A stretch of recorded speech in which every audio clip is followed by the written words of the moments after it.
and New York with their crime. I mean, it's interesting that just last week you had mainstream media outlets claiming that crime was down nationwide because they knew, and that's why the federal government sent out bogus stats.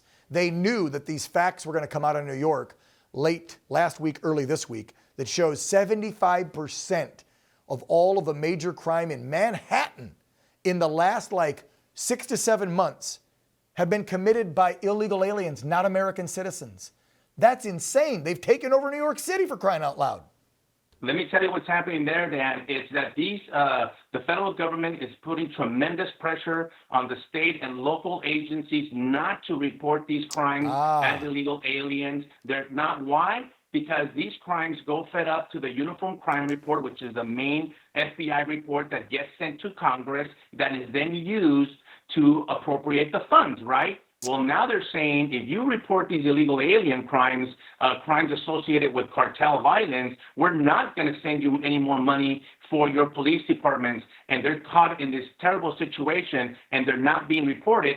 So what happens? The numbers look like they're down. Officially, they look like maybe they're down with violent crimes when you and I and our lying eyes are telling us something else because we're living it. I just came back from Georgia. I've been in New York in the last couple of months, and they're riddled with crime. They're riddled with fentanyl and methamphetamine. And they're telling me firsthand, these first responders saying that they can't handle it with the same amount of police officers they have. As a matter of fact, they're losing police officers. Of course. They can't handle and absorb just the people. And then the crime associated with those people, something has got to give. What gives, Dan? Is public safety, and we end up suffering for it. It's horrible.